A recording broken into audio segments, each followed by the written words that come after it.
Oops. Oops. Oops.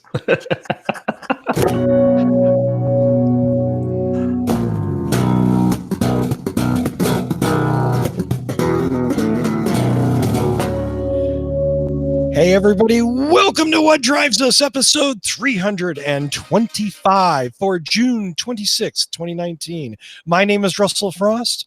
I have the pleasure of being your host.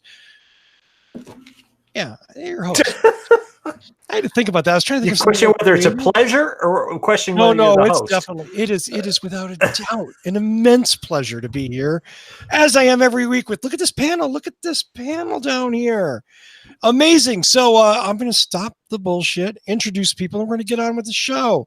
Luckily for me, I have my favorite co-host, my only co-host, my good friend, Mr. Tony Schaefer.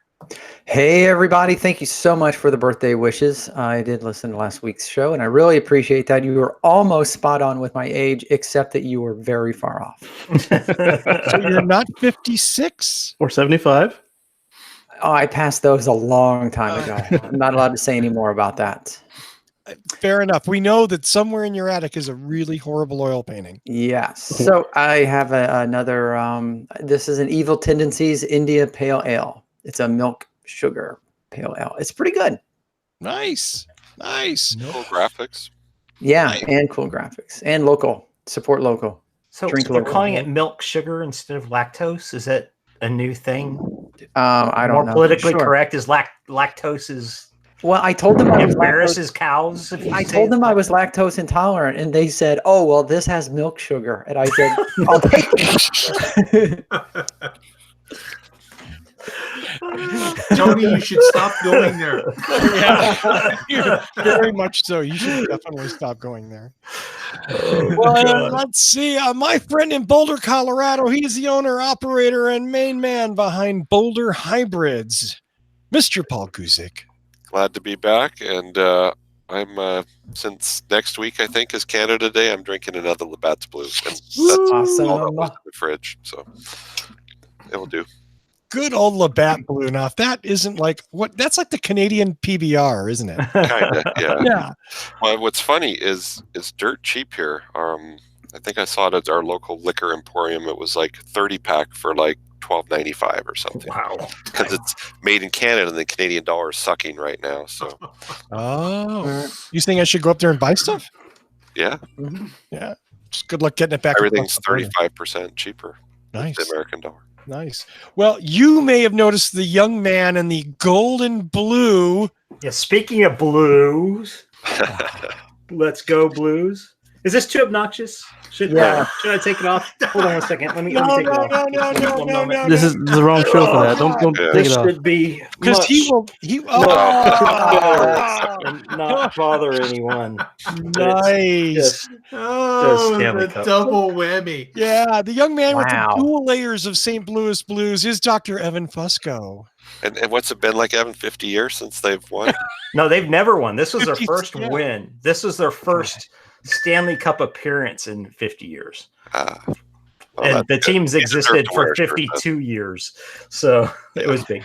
And I am slowly working my way through my New Glarus spotted cow. God. This is, so, I mean, St. Louis It's illegal to once. take that across state lines, isn't it? Well, I Yes, don't it know is. anything about that. Yeah. I just want to say, Evan, boasting right now is kind of like a teenager getting home from his first date and bragging to his granddad. Wow. Oh man, the hockey attitude in this panel is just, it's intense. And the gloves are off. They're fighting on the ice. Just, I think that was a high stick right there. well, let's move on to introduce a man who really doesn't have much to say about hockey, but he does have a lot to say about Tesla superchargers, Mr. Casey Green. I can tell you all about a Tesla supercharger. I couldn't tell you much about hockey. Where's your supercharger jersey? Yeah. Sweater. Stanley Cup. I was trying to be nice. Okay, I got lambasted before the show for calling it a sweater. So, fine. Now you're going to make me call it a sweater. Fine, I'll call it a sweater. I ran out of the orange drink, and now I've got Coke Zero again. What are you drinking, Casey? Coke Zero. I had that orange beer bottle looking thing before. The Clementine Izzy. That's what it was. Gotcha. And last and not least, speaking of Canada, speaking of hockey, speaking of an outside Aero wheel cover distributorship, our good friend, host of the Tesla Life, Mr. Mark Coughlin. Hello, everybody. Things are slowing down. I still only have 8. I'm trying to beat the bushes and come up with a few more, but to this point, no.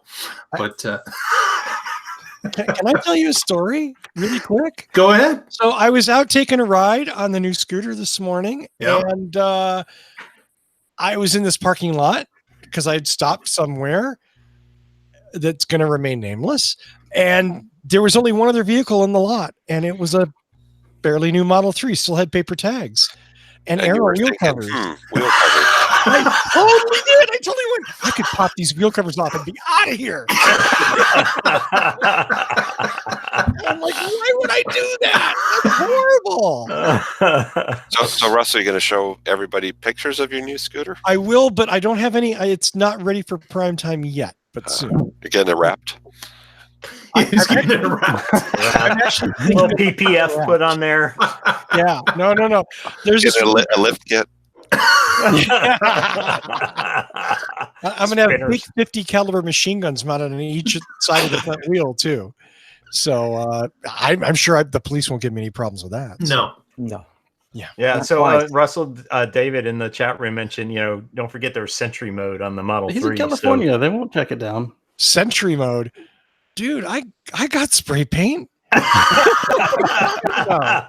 so not worried about that. I got a little rattle can of black primer. This hooligan has absconded with 4 Tesla wheel covers. For what? Right? For what? Like it's Canada. It's international drive. $75 to send them to Mark. You smuggled them to Canada. Got a whole racketeer. Come on, we gotta keep it quiet. We can't keep this over the airwaves like this. Yeah. They're gonna figure it out. Right. So if you have an extra set of Aero wheel covers, send them to Mark Coughlin in Canada. He is more than happy to take them off your hands. I got room, lots for of room. free. Yes. For free. First story isn't a story. The first story is, let's get it. What's this? Bum, bum, bum. Yes, I just got this yesterday. This is the 2020, and they claim it's a prototype, interestingly enough. 2020 Prius Prime, and there will be a review coming up soon. If you follow us on Twitter, you've seen the pictures. And I got to tell you, it's so nice. I haven't owned a Prius in a long time. It's so nice to be in one, driving one. I forgot how much I love that car. Now, what's new in the 2020? Well, so I'm. You know what? This is a big spoiler, right? Oh, yeah. What's new? What's new? I got a little. My friends at Toyota are going to just punch me. So I normally you get like a window sticker, and you get some information about what's new and exciting, especially with a prototype. And this really looks like pre-production, maybe not prototype. It is not usually like the kind of weird ginky things that you see in prototypes. There's 5 things that are new. 5. The big one, you can now sit in the middle of the back seat. So 5 seatbelts. Okay. 5 seatbelts. Yeah. Unbolted it. And I got to tell you, that back seat looks so horribly uncomfortable. So they Volt 2.0'd it. It's my intention tomorrow to go to Cal State University at San Marcos, which is just down the road from me. I'm going to see how many college students I can stuff into that back seat. Ask them there's beer, you'll get them all in there. I'm sorry? If you tell them there's beer, you'll get them all in there. Well, I would probably go to jail for that. Well, But the 5 seatbelt things is maybe never going to get used, but it allows the car to be an Uber or Lyft vehicle. You guys think alike. Because with 4 seatbelts, you can't use a car for Uber or Lyft. For Uber or Lyft. Yeah, I don't. I'm sorry? It's true. I said he and David said it at the exact same time. Oh. Well, so there you go. And the Prime I would pity the fool that has to sit in the middle in the back, but yeah. Oh God, that would be awful. So that's one thing. The Stormtrooper white plastic accents that were in the previous years of the Prime. Tony, If I may, it's bone china. I prefer Stormtrooper white. Thank you, Yeah, but bone I china. prefer It's very. Stormtrooper. Those are gone for Yay. a more quote unquote premium look. Ooh, so many people hated that bone china. Yeah, Yeah. I Premium. kind of hated it and kind of liked it. Tony, this one's for you, my friend. I'm dedicating this new Prius Prime feature for you. And I'm sorry to say this because I know it's going to bum you out a little bit. They now have visor extensions. Oh my God. Wow. Right? Oh. I'm Took 'em long enough. retrofitting. That's it. Right now, I'm retrofitting. Okay, hang on. So how long do you have the car for, Russell? A week. Okay, so Tony, unscrew your visors, mail them to Russell. He'll trade you. Toyota will forget that they had them. That would be hilarious. Can you imagine the next journalist? And I'm not a journalist. The And next journalist that gets notice it. the visor extenders, and they're like, oh, look like the extenders. This thing's worthless. It broke. That would be hilarious. I'm tempted. 'Cause I'm sure the screws line up and the electrical connector is the same. Yes. Oh, yeah. And you know what? I just Or have to Tony, say. just go test drive the 2020 at the local dealer and walk around the corner. Driving around the corner.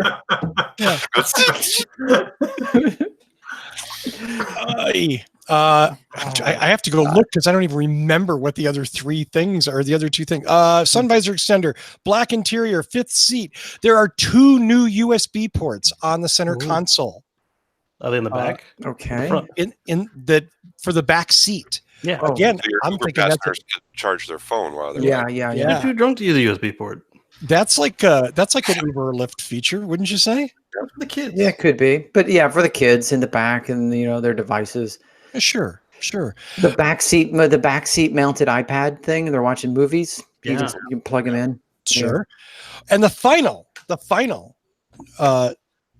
new feature is, and I'm going to read this, standard compatibility. New for 2020, the Prius Prime will offer standard Sirius XM, Apple CarPlay, and Amazon Alexa compatibility.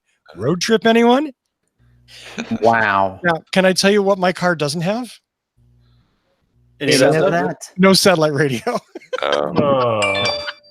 So and is it just Apple CarPlay and no Android Auto? No Android Auto. That's weird. A lot of them are giving you both. I don't. Yeah, I would think you would go with Android Auto before Alexa. yeah. But I really don't know. I don't know. Yeah. Well, you might order some ebooks or something. Sure. Yeah. They Still, were you just promised download them to your 50% sales. phone. You just download them to your phone and you just stream. I mean, that's what I do. Yeah. You know. And nothing really cool like plug-in Prius Prime and all-wheel drive. Not that I've discovered yet. Yeah. It didn't do anything with the range, I'm sure. Nothing with the range. Everything No is the third row same. seat.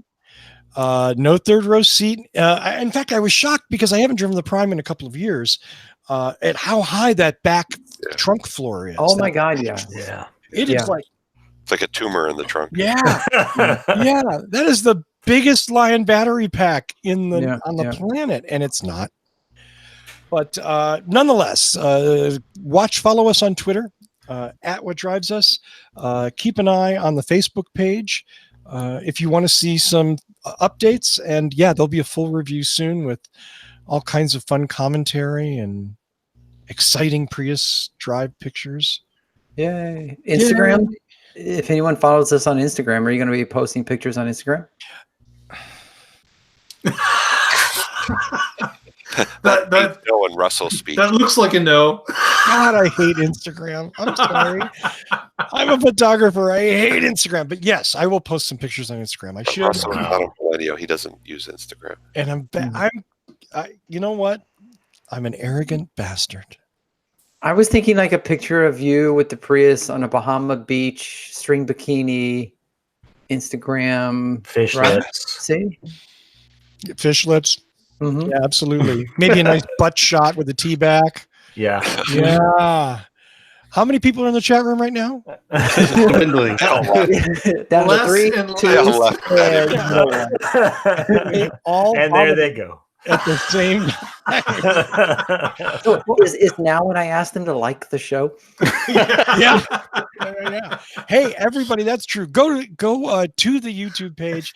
You're there already. If you're in the chat room, please like the show.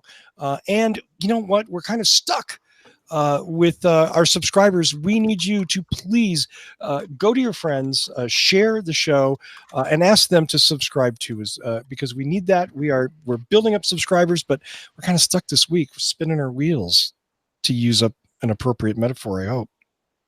Mhm. So for our first news story of the week, I'm sorry. When was the last time the Blues won? Okay. No, he's talking about the joke from last week. Oh. Ouch. Ouch. I thought you guys were my friend. I guess not. So I'm gonna go ahead and speaking of shitty hockey, Nashville was in the news again. So I take it they've never won the Stanley Cup either. Never will. Nashville had a hockey team. I know. would A lot never of guess people. A lot of people in Nashville don't either. Well, the 14 people that show up to each game. Oh man, that's hard. That is hard. Stay focused. Stay focused. Okay, so Nashville's mayor wants to ban electric scooters because a man died riding one. I hate following a joke with this. This is a very serious headline. But what you need to take away from this? Well, they should ban cars because one time a guy died in his car. Well, see, this is the thing. This is exactly what happened. And so what happened was late last month, a 26-year-old died after being struck by a vehicle while riding a bird scooter. Police said he probably hammered coming home from the bar too, right? Police said that he made an improper turn onto the road from the sidewalk at around 10 p.m. when he was hit by a Nissan Pathfinder. Police later concluded that he was operating a bird scooter in a reckless manner while under the influence of alcohol. Therefore, no charges have been filed against the Nissan Pathfinder driver.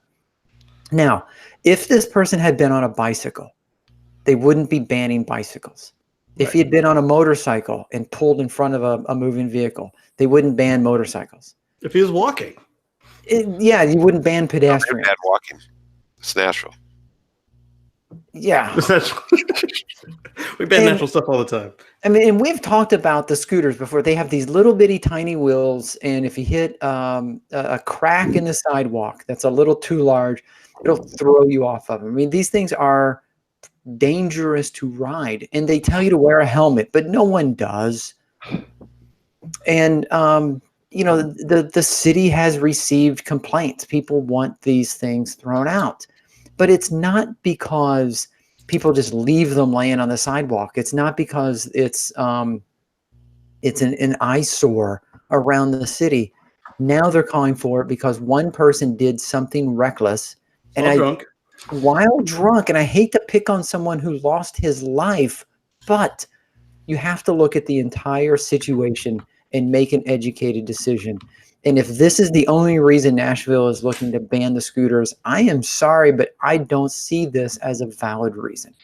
So I don't think it's the reason. I think it is the trigger for all the other reasons that you mentioned, right? I mean, they are eyesores and they're dangerous. I mean, whether you die on them or not, the number of injuries associated with these scooters across the country are huge.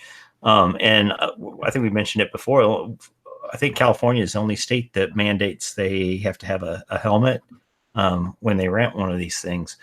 So, you know, I don't know. I'm really kind of torn on it too. I don't like the idea of just banning things because, like you say, you could be on a bicycle and do the same thing. But dang, these have become really, really pervasive. They're super easy for just any old drunk to walk out of a bar and jump on. You know, if you intentionally rode your bike, you probably are planning on, staying sober enough to ride your bike home afterward, maybe even brought a helmet. Whereas these are just, let's get away. And then you show off with your friends. And I don't know. I definitely am torn here because I think they really are exceptionally dangerous devices for people that have never ridden them before to do without a helmet in a city. But they're fun when you're not drunk. Like they're amusing to take for a spin if you have your mind about you. Well, I will say that I do a little engineering change, like put 10-inch wheels on them. Yeah, 10-inch pneumatic wheels. Yeah, I will say that I've seen several people get pulled over for drunk driving on bicycles in downtown Charleston and downtown Gainesville, Florida. Seen it. I've heard of it too. Mm-hmm. Two things, Evan. Number one, drunk person stumbles out of a bar, falls down over a pile of scooters that some asshole left there, gets on a scooter, and goes home. Is that better than getting in a brand new SUV and getting on the road and going home? Yeah. Maybe, but not as good as getting in an Uber and going home. I totally agree with you. Right. Totally agree with you. It was, but I mean, better is relevant, right? So it's better for someone to be on a scooter than in a ton and a half vehicle. Yeah. I mean, and it's better to take an Uber than to ride a scooter, but I mean, better is relevant. Yeah. No, like I said, I'm torn on. I don't know what the right answer is. I certainly wish that the helmets were mandated. But are the helmets in California you require a helmet, correct? Yes. Okay, so how many people are actually using a helmet in California? 3%. Because no one's stopping you from walking up to one of them, scanning it with your phone, hopping on it, and driving away. Right. I get you have to. You probably have to click. I clicked. Yes, I'm wearing a helmet. I'm wearing a helmet, and then the police have to stop you while you are doing it and ticket you, kind of like a seatbelt law. Yeah. It's my other point, Evan. Back to you. So I think it's a preferable way to kill yourself if you're going to kill yourself. I'm less worried about drunk people on scooters than I am drunk people in motor vehicles. Second point, these are brand new. And part of the problem that Tony and the mayor of Nashville is worried about is there's not a lot of, in some cases, no existing regulation. And there should be, so that these things are rolled out more responsibly, that they're marketed more responsibly. And most people have never ridden them before. So everybody's on it. It's like a newbie. Mm-hmm. Okay. In a few years, we as a society will become more savvy with these things, more experienced, and there will be less injuries. Now, it's like pedestrians are more adept at texting while walking now than they were 5 years ago. Oh my gosh. So then they'll be texting while scootering. Maybe, I don't know. I mean, this is, but we have a tendency, in my opinion, in the United States, to blame anybody but the person behind the wheel of a motor vehicle. If a pedestrian gets hit by a car, he was looking at his phone. It's his fault. Mm-hmm. We don't talk about people in cars looking at phones. We talk about irresponsible pedestrians. There's a thing going on in New York right now about citing people for carrying phones and walking in crosswalks. It's like, we're always blaming other people. Bicyclists are reckless and they're crazy and they got in the way. And it's like never the fault of the motor vehicle. When someone dies, it's an accident if a car hits them. If somebody dies on something else, it's their fault. And I don't think I get why that narrative exists, but I don't think it's appropriate. I don't think it's accurate. Yeah. Well, David in the chat room has the solution. Uh-oh. Autopilot for scooters. I will say they're banned here, so. Yeah, I don't.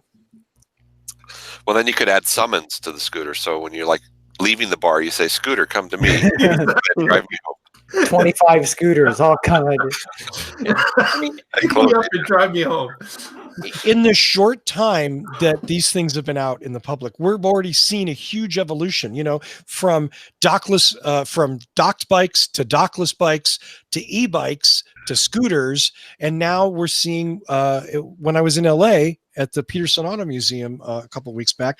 There are these little sit-down scooters all over the place. And I think we're going to So see... that was Walmart. I'm sorry? That was Walmart.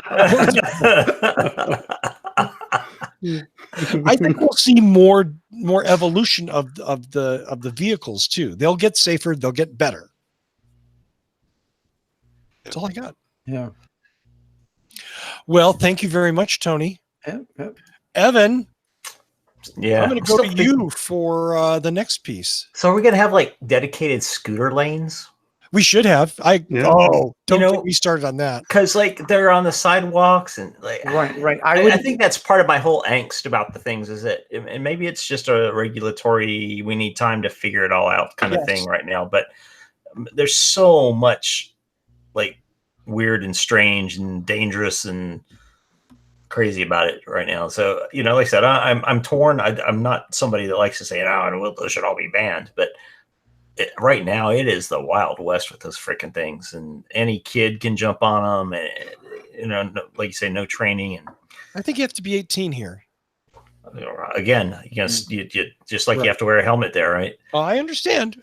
But I mean, there's some, and I totally think we have been car centric for so long that we need to look at the way we lay out our roads. We need to make them safer for pedestrians, for bicyclists, and for scooters. And cars are going to have to give up a little bit. And I know that's going to piss off a lot of people, but that's the way it is. These devices, and go figure, pedestrians are good for us. They're better for us. They give us options that don't mean we have to make everything car centric. Yeah. Do you guys remember the article we did about a month or 2 months ago? The city of Seattle created dedicated bike lanes, not just painted bike lanes, but it was physically separated with planters and things. And when they created a separate protected bike lane, they saw bike ridership go up 40% for that area. So yes, bike and scooter lanes, I think, would be fine because you wouldn't have somebody jumping off a sidewalk into traffic. They would have a lane. Yeah, and you wouldn't want them sharing it with the bicycle because that would cause collisions. So, but if they're all going in the same direction, or if it's separated left, right, but I mean that's a whole nother discussion. Hockey Day in the chat says we need tunnels for scooters. We get the boring company. That's what we do. The Boring Company tunnel underneath every street for scooters, and if that would work, I'd support it 100%. That would be the machine they use for the ventilation tunnels. You just make it for human size. Yeah, I would love to get that to get bicycles and scooters off of car roads. Yeah, that would be fantastic. But obviously, yeah. All it takes is money. So I've got the next story that I segued myself away from. This came out good, Evan. In Plug-in America, written by Noah Barnes, and it's presidential candidate statements on EVs, which I thought would be apropos tonight since the Democratic first night of the 2 Democratic debates is going on. And so it's just a short little article that talks about the 4 candidates that they were able to find policy or proposals or specific statements about EVs and their stance on it. And they only found 4. Joe Biden says he wants to ensure 100% of sales of light and medium vehicles will be electrified. He's going to work with the governors and mayors to support deployment of more than 500,000 new charging outlets by the end of 2030. As if the outlets word makes me think he doesn't know what the hell he's talking about. Yeah, you think? Yeah. And then Biden will restore the full electric vehicle tax credit to incentivize the purchase of these vehicles. Governor Jay Inslee has called for 100% zero emissions in new light and medium duty vehicles and all buses, an extended and expanded consumer electric vehicle tax credit, a new clean cars for clunkers program, and partnering with states, tribal nations, local governments, and utilities in a massive investment to deploy electric vehicle charging infrastructure. At least he knew the right word. And Beto O'Rourke has laid out a plan to fight climate change, including setting a trajectory to rapidly accelerate the adoption of zero-emission vehicles. And Bernie has called for reducing carbon pollution emissions from our transportation system by building out high-speed passenger rail, electric vehicles, and public transit. I knew Andrew Yang had a bunch of kind of semi-constructed proposals on his website. And I found a few things on there addressing the environment, but nothing specific about cars other than he wants to ease the transition of self-driving vehicles going forward. But he doesn't really specify electric vehicles anywhere that I could find it on his webpage. But anyway, those are, I think the good news, the good takeaway is these are like things that our candidates are starting to think about and look at and push forward. And, seeing the light of day is at least a good step on these kinds of things. Better than running on like putting coal miners back to work. Right. To sort of presage another story coming later in the show. Oh, thank you. I was gonna say there is another presidential candidate that we could believes in clean coal. Yes. Here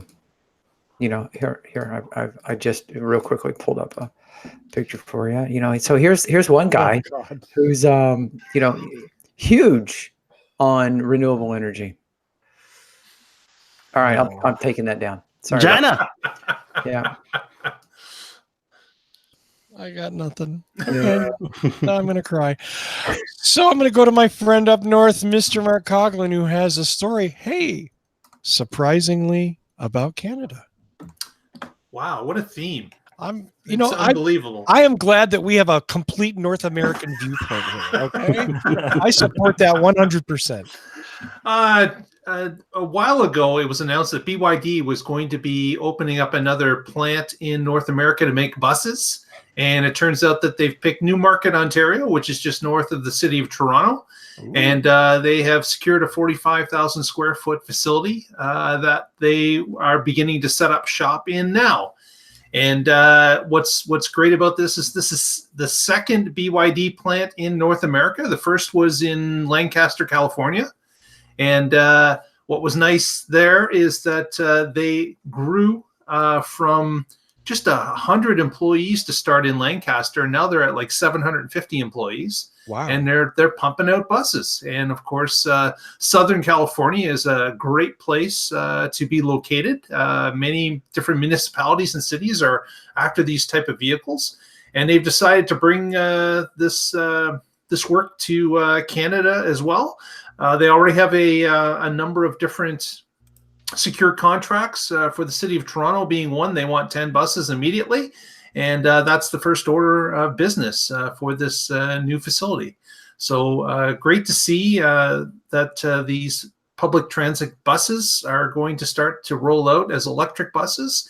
And as we talked about a number of weeks ago with the electric school buses that are starting here in Ontario as well, we've got this mix of public transportation buses as well. So great to see that this is now happening, and the plan is real and starting to gear up to produce some BYD buses. Cool. Electric that buses probably has something to do too with a lot of these. When these agencies bid out contracts, they have to be domestically manufactured to compete. So yeah, that probably helps. Certainly BYD setting up in these other communities would help certainly with that.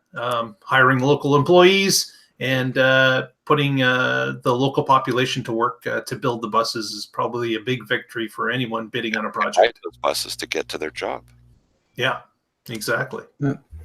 With that kind of employment rate going from 100 to 750, they could have approached the city of Buffalo, New York, and seen if they could have gotten some. Got a few million incentives. Right. And you said they're shipping product, which is, I'm sure Buffalo would love that too.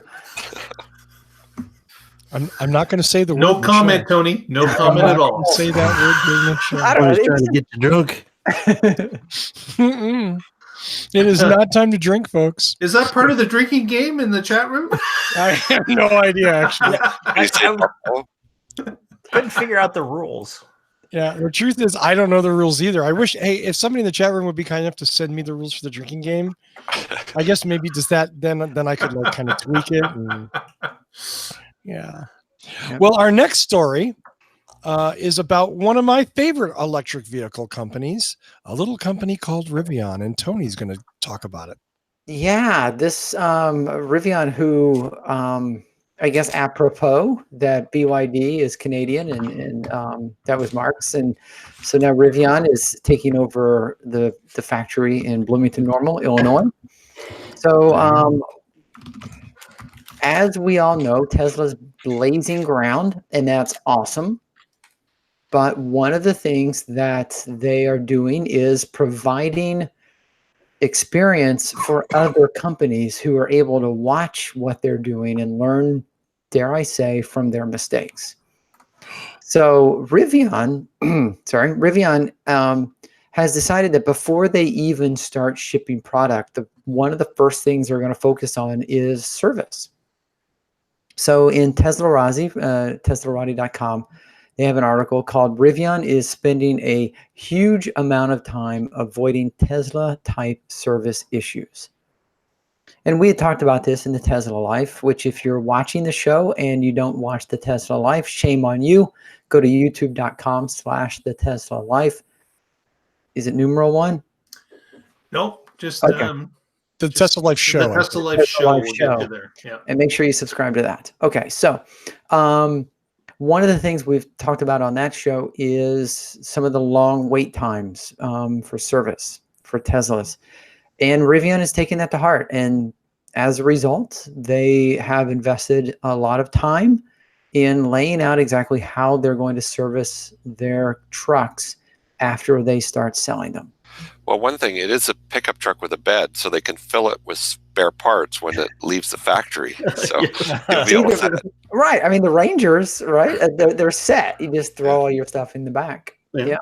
So is there anything objective in this, like changes they're making that they're doing differently, or they're just saying, oh, we're learning from their mistakes? Yeah. That was it. They're just saying that they're learning and they're trying, because, as we've said many times, one of the things that Tesla does not have for their convenience is 100 years of third party, the dealership network and third party repair shops and things like that. Well, even distribution warehouses, to have the parts within a day of the customer. Yeah. Yes, exactly. And I'd be really interested to know what the actual steps will be to avoid the pitfalls that Tesla has made. Like, what are there going to be, like, how do they plan to get around not having service locations immediately? So when I interviewed with a couple of their engineers, one of the things that came up was actually having authorized service places, like that they didn't own. So third party. Contracting with third parties. So like Boulder Hybrids. Yeah, there you go. Yeah. Or, a large car dealership or Meineke or whatever. But yeah, Boulder Hybrids, anything like that. Just Boulder Hybrids. If you own let them use their distribution network and stuff. Yeah. Yeah. If you own a Rivian truck anywhere in North America and you need it serviced, you take it to Boulder Hybrid. Yeah. So the only thing I want to point out is that, Tesla's service issues really didn't start until they started expanding dramatically. And, I had no problems for the first 5 years of ownership. I could get service in a snap of a fingers. They were quick. They brought me the loaner. So service wasn't really an issue for a long time. But once they started cranking out higher volumes in the Model 3 and things like that, suddenly that became a much bigger issue. And there were more vehicles that could crash than were crashing before. And so suddenly supplies became an issue. So I think it's really easy to talk big that, we're not going to do what they did. But let's see what happens in reality, and I hope they are successful. I think Rivian offers a potentially great product, and I'd love to see them be really successful with that. But talk is cheap, man. Yeah. Definitely treat me like a king, and now sometimes I feel they treat me like a criminal. Yeah. Evan, I have a question for you. Do you think Tesla lost money on that service strategy those first few years? Oh, sure. Of course. Yeah. And I think that's really the only lesson here. It's not about we're better than or da-da-da, but it's looking at another company who tried to do it a different way and went, maybe that didn't work out so well. Maybe we got to do something else. And I think that's one of the good things about Rivian is they don't, there's a little less arrogance there. Fair. And they're willing to go, hey, you know what? Maybe this is the way to do that. Maybe we can't do it with Rangers and all that. That's all. Well, if they're going to start slow, I mean, like Evan said, they did track for quite a while, and then when they grew faster than they could keep up with, then that's when all the extra bad stuff happened. But they're fixing it. They're slowly going at it, but and they're also a Tesla good place to learn from. Yeah, Tesla continues to make significant changes. Oh, you said it. I can now schedule appointments for service from my app. You know, mobile service from the app the other day. Right, It went to the main service center and it bounced to mobile. I was like, that's awesome. Right. Yeah. But again, I'm not saying that they can't do it. I'm saying, are they losing money doing it? Is there a more economical way for a company who wants to stay in business to do things? Well, I like his stance though. His stance is, why should you have to pay because I built it wrong? Yes. As a customer, that feels better. And I don't think and here's the thing, Rivian's going to lose money too, no matter what they do. Sure. They're going to lose money for the first several years because every car is going to be under warranty and they're going to have no money coming in. It's all going to be expense. And that's been the same way for Teslas. They've continued to grow. The vast majority of vehicles are under warranty. So it's a loss leader, for lack of a better term. You have to have it. Without it, you don't sell cars.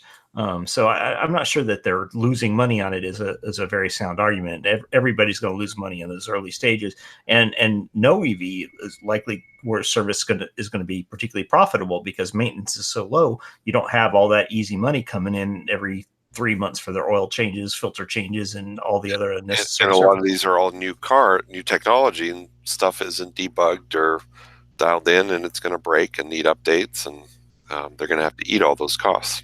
Absolutely. You know, Eric in the chat reminded us that Rivian has partnered, or at least, they've taken a $500 million investment with Ford in a partnership. So who better knows about trucks and truck service? So, you're going to partner with someone to do service. Ford would be a pretty good partner to have. Yeah. And maybe Ford will be a sales side for them too. They'll have, gold, platinum Ford dealers that can sell the Rivian line as well. Yeah.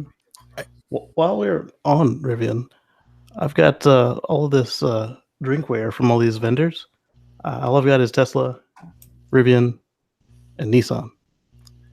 If y'all have anything when you're sending your Patreons in, maybe consider sending me some drinkware for other brands. So you're looking for Chevy, Lamborghini, anyone who makes electric, Ram. Toyota, yeah. Whoops. Flag is what you're doing at this point. No, because it's fun. Turn into a barbecue. Barbecue. No. So let me see. I have. No. I have a Mazda thumb drive.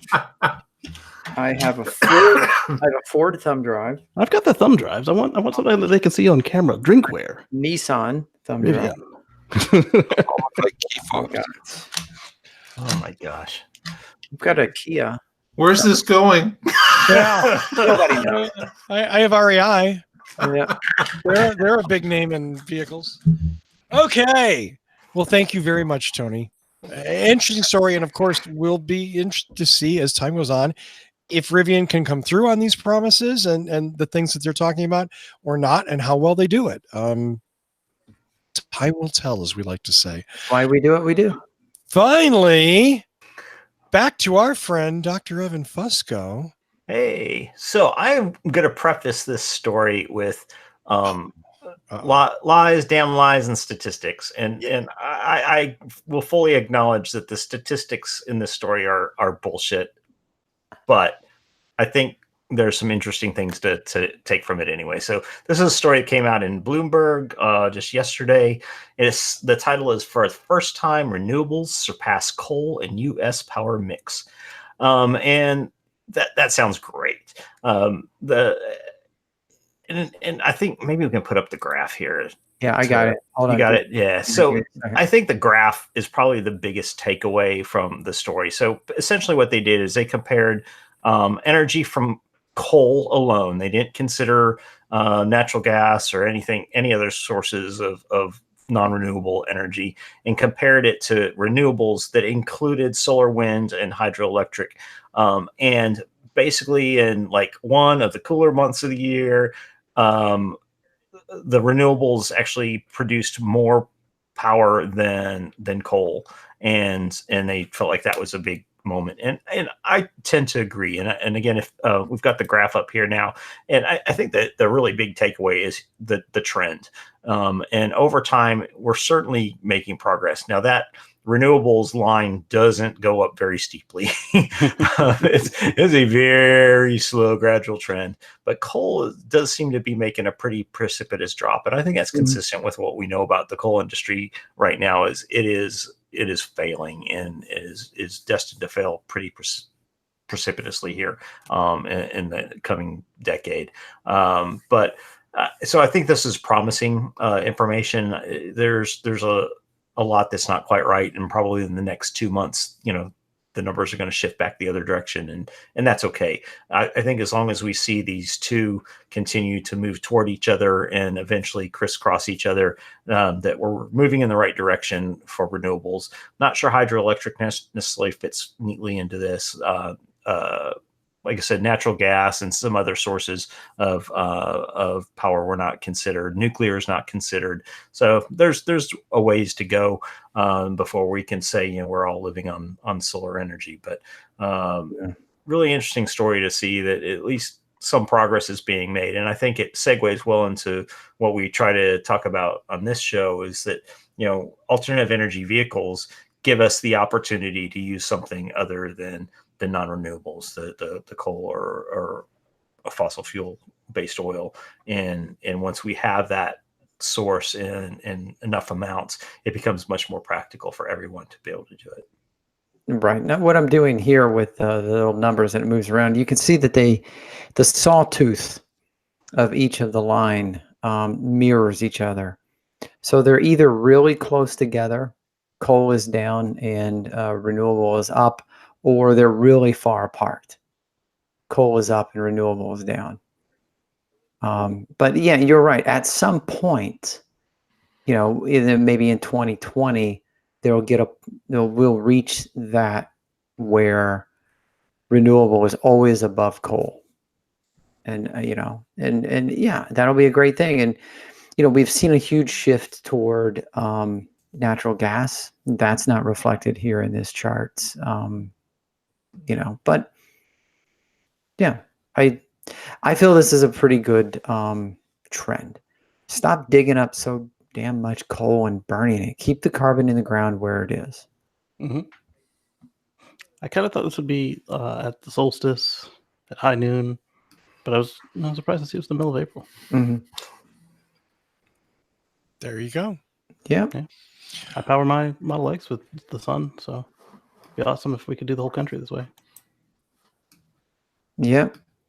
And that's going to lead me into my USA Today article from June the 19th, 2019, exactly a week ago at the last show, with an article entitled The Trump Plan Breathes New Life into Aging Power Plants. So we all know the thing, and I put up the picture earlier, Trump digs coal. A lot of his votes came from coal country. And so he had to make promises for them. And one of the promises he made was U.S. coal, we're going to dig more coal and we're going to give more people black lung, and we're going to risk their lives a mile under the ground. But as we saw from that chart, that's not what's happening. Unfortunately, we have an administration who keeps trying to jack up coal and hold it up and give it incentives and booster it and do everything they can to keep it as a primary energy source. But its days are numbered. Let it go. Yeah, the money talks in this case, and their economic model for coal is just gone. Yep. Yeah. Worldwide. Yeah. Yep. But it's cheaper to put up a wind farm than build a coal plant and run the coal plant. Times are changing. Yeah. Right. When both of the coal museums on the East Coast, the big ones there, have switched to solar for their power. Right.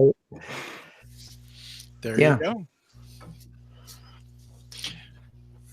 He could bring back coal-powered steam locomotives. Ooh. That's what we need more of. Well, you Steam remember they brought back locomotives. the steam, or said they brought back the steam on the battleship, on the aircraft carriers instead of the electronic. Oh yeah. Yeah, that's So true. I He wouldn't likes put it past them to those try to steam bring back the steam launchers. locomotive. Yeah. Ay, ay, ay. You know where steam locomotives, Really high-quality jobs. yeah, steam locomotives would be best in boring tunnels. Everybody would die. Exactly. By the end of the Constant trip, replacement. everyone's dead. Not only does it take 8 hours to cross Los Angeles, but you're dead at the end. No, it's not just 8 hours; it's the rest of your life. That's right. Do Felt they like even a lifetime to cross town. fit in the tunnel diameter? We just had bigger tunnels. We'd right? make small ones. Right. That's okay. Yeah. We'll make small ones. We'll take all those miniature trains from the zoos and the parks and stuff. Oh, that's true. And use those. Convert them to coal. Yeah, sure. Why not? Sure. Absolutely. Anybody have one more thing? I Look at the do. words Canada. Yeah. Oh, Canada does. There's a surprise. Yes, Mark has indeed. Mark. One last thing. I'd like to congratulate the region of Waterloo for unveiling and actually running this large electric vehicle that has now taken to the streets of Kitchener-Waterloo.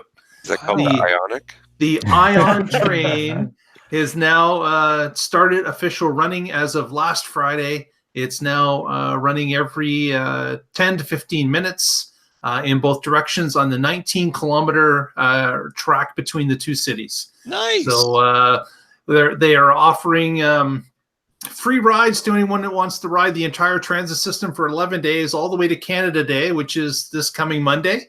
And people are taking advantage of it by the tens of thousands are riding these new trains as they zip around the city. I was happy to take a spin on one of them last Saturday and was happy to report that they are efficient and fast. They're very smooth and I had a pleasant experience. So no coal power. No coal power whatsoever. I don't even know how that works. Is there a Tepperman station? There is not a Tepperman station. Bastards. And now, with this success, the city councilors, regional councilor, are now working on the second part, another 15 kilometers to be added to connect the city of Cambridge to Kitchener-Waterloo. So that's what the politicians will work on next.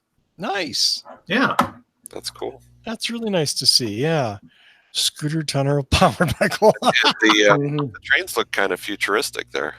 Yeah, they look really good. I don't know how they'll look with spray paint on the side, but right now they look great. They should just paint them with that chalk paint, right? And just let people do, whatever. Yeah, We just hand post out it off chalk every at the night. station. Yeah, exactly. Yeah. Just run it through a little train wash thing once a day, and it's okay. It's done. Yeah, exactly. Exactly. I think I need to patent that idea. Actually, that's it for the show. I gotta. Yeah. Well, that is it. Oh, go ahead. Hey, I got one more thing. Okay. And what I want to do, this was shared to me with someone. as Oh, no. to Oh, you gotta go there. as to why exactly the St. Louis Blues won the Stanley Cup, and I think it becomes pretty obvious as you scroll down this list. Oh man. You know, Well, wait, So- is there a single American on that team? I think Yeah, they're all it's two. Canadian. There's three. There's one. There's a couple U.S. One dude. There's three. There's three down at the bottom there. Three Americans down on the bottom, and I'm not sure. Did they have any ice time at all? No. They did. Have any of these Maybe people Canadian. even been to St. Louis? Yeah. So congratulations, Oh. Canada, for winning the Canada Stanley wins Cup. another Stanley Cup. Yes, indeed. Wow. I can't. That can't be right about Boston. There's no way. There's That's that many true. more. It's absolutely true. Really? Those are the real stats.